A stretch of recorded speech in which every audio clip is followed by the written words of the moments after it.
अस्सलाम वालेकुम। General entry का चैप्टर नंबर 6 सर्कुलेटरी सिस्टम पढ़े थे और आज हमारे पास टॉपिक है लिम्फ वेस्कुलर सिस्टम। तो हम इसे यहाँ डायग्राम से समझेंगे कि जो हमारे पास ऑक्सीजनेटेड ब्लड है ये अपने साथ इंपॉर्टेंट मटेरियल जैसे न्यूट्रिएंट्स, मिनरल्स और विटामिन और इलेक्ट्रोलाइट्स वगैरह को लेकर आर्टरी के अंदर आएगा, देन आर्टरी से आर्ट्रियोल के अंदर जाएगा और आर्ट्रियोल से कैपिलरीज के अंदर जाएगा। अब आपको पता है कि जो हमारी बॉडी में टिश्यूज़ या सेल्स वगैरह हैं वो कैपिलरीज के दरमियान प्रेजेंट होते हैं। तो अब ये जो ब्लड जो कैपिलरीज के अंदर गया है ये कभी भी डायरेक्ट कांटेक्ट में नहीं आएगा इन टिश्यूज़ के साथ, यानी जो इसने मटेरियल प्रोवाइड करना है इन टिश्यू स्पेसिस को या टिश्यूज़ को, तो ये डायरेक्टली नहीं प्रोवाइड करेगा, ये अपने प्लाज्मा को इन टिश्यू स्पेसिस में लीक करेगा। तो ये जो एरोस मैंने बनाए हैं ये इसी चीज़ को डिनोट कर रहे हैं कि ये जो प्लाज्मा है वो टिश्यू स्पेसिस के अंदर जा रहा है और देन ये यहाँ पर मटेरियल को प्रोवाइड करेगा और यहाँ से जो वेस्ट मटेरियल है प्लाज्मा वो इसको पिकअप करेगा और वापस वेन्यूल्स वाली साइड पर जाकर वेन्स के अंदर आ जाएगा।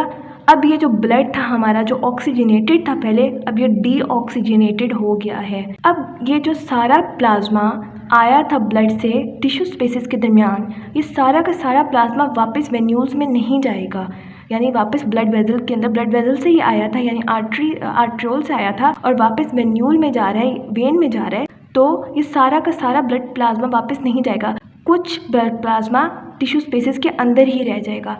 अब उस ब्लड प्लाज्मा को वापस ब्लड वेजल में सप्लाई करने के लिए हमारे पास एक सिस्टम होता है जिसे हम लिम्फ वेस्कुलर सिस्टम बोलते हैं। जैसे सपोज ये हमारी जो वेन है और यहाँ से एक लिम्फ वेजल आएगी जो कि वापस जो प्लाज्मा बाकी रह गया था उसे ब्लड वेजल को वापस कर देगी। तो इस सिस्टम को हम लिम्फ वेस्कुलर सिस्टम कहते हैं। मैं एक दफ़ा फिर से रिपीट कर देती हूँ कि ऑक्सीजनेटेड ब्लड हमारे पास आया, आर्ट्रियोल में गया, आर्ट्रियोल से कैपिलरी में गया, कैपिलरी में जाकर ब्लड ने टिश्यू स्पेसिस में जो प्लाज्मा था उसको लीक किया और प्लाज्मा यहाँ टिश्यू स्पेसिस के दरमियान आया, उसको हम इंटरस्टिशियल फ्लूइड भी कहेंगे, इंटरसेलुलर फ्लूइड भी कह सकते हैं।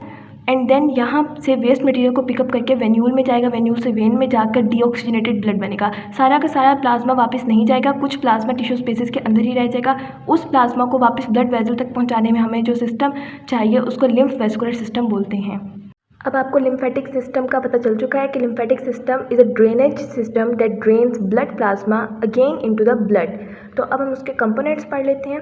तो कंपोनेंट में हमारे पास सबसे पहले लिम्फेटिक कैपिलरी आ रही है। तो लिम्फेटिक कैपिलरीज टिश्यू स्पेसिस के अंदर प्रेजेंट होती हैं। ये ब्लाइंड वेजल्स हैं। ब्लाइंड वेजल्स कौन से होते हैं? इनकी सिंगल ओपनिंग होती है। जैसे ये दो वेजल्स आपको नजर आ रही है, इनकी एक सिंगल ओपनिंग है। और इसके अलावा lymphatic capillaries drain tissue fluid from tissue spaces, और जो हमारा टिश्यू फ्लूइड था जो हमारे टिश्यू स्पेसिस के दरमियान प्रेजेंट था, जब तक वो लिम्फेटिक कैपिलरी के अंदर नहीं एंटर हो जाता उसको हम लिम्फ नहीं बोलेंगे। जब भी वो लिम्फेटिक कैपिलरी के अंदर एंटर होगा तब हम उसको लिम्फ बोलेंगे। तो यही बात हमने यहाँ पर लिखी हुई है कि tissue fluid when enter in lymphatic capillary it becomes lymph.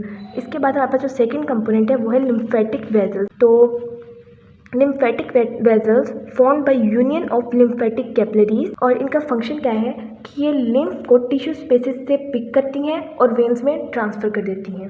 इसके अलावा जो लिम्फ वेजल्स हैं ये मसल्स के अंदर बरीड होती हैं। आपको पता है कि जो हमारा लिम्फ है इसको पंप करने के लिए बॉडी के अंदर कोई भी पंपिंग ऑर्गन प्रेजेंट नहीं होता। जो हमारा ब्लड है उसके लिए तो हमारा हार्ट प्रेजेंट होता है, लेकिन इसके लिए कोई भी नहीं होता। तो लिम्फ वेजल्स हमारे मसल्स के अंदर बरीड होते हैं। जब हमारे मसल्स कंट्रैक्ट करते हैं तो ये लिम्फ को पुश करती हैं हमारी बॉडी में, और बैक फ्लो को रोकने के लिए हमारे पास वॉल्व्स भी प्रेजेंट होते हैं। नेक्स्ट आते हैं लिम्फ नोड्स।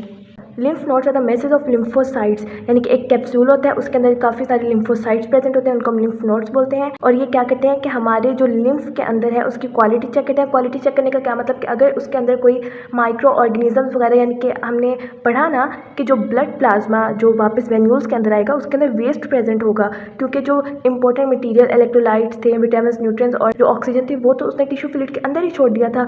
तो ये लिम्फ नोड्स लिम्फ की क्वालिटी को चेक करेंगे और अगर उसके अंदर कोई माइक्रो ऑर्गेनिजम्स प्रेजेंट हो तो उनको किल कर देंगे। नेक्स्ट आए थे लार्ज लिम्फ वेजल्स। तो lymph vessels join to form large lymph vessels. हमने पीछे लिम्फ वेजल्स पढ़ा, वो जब ज्वाइन करेंगी तब हमारे लार्ज लिम्फ वेजल्स बन जाएंगे। अब हमारी बॉडी में कौन कौन से लार्ज लिम्फ वेजल्स प्रेजेंट है? एक तो है राइट लिम्फेटिक डक्ट, दूसरा है थोरेसिक डक्ट। इसके अलावा जितनी भी ये लार्ज लिम्फ वेसल्स हैं ये नेक वेन के अंदर ओपन होती हैं। नेक वेन के अंदर होती हैं, आर्टरी के अंदर इसलिए नहीं होती क्योंकि आर्टरी के अंदर प्रेशर ज़्यादा होता है। और इसके अलावा अब हम कुछ लिम्फेटिक सिस्टम के जो मेन फंक्शंस हैं वो देख लेते हैं कि एक तो ये वही बात दोबारा आ गई, टिश्यू फ्लूइड को ब्लड के अंदर ड्रेन करता है। दूसरा इम्यूनिटी में फंक्शन परफॉर्म करता है। हमने पढ़ा कि इसके पास लिम्फोसाइट्स है। लिम्फोसाइट्स हमें पता है वाइट ब्लड सेल्स हैं और वो बॉडी को माइक्रोब्स के अगेंस्ट डिफेंड करते हैं, तो ये इसका इम्यूनिटी में रोल हो जाएगा। इसके अलावा जो हमारा लिम्फ है ये लिपिड्स को अब्जॉर्ब करता है स्मॉल इंटेस्टाइन से, यानी कि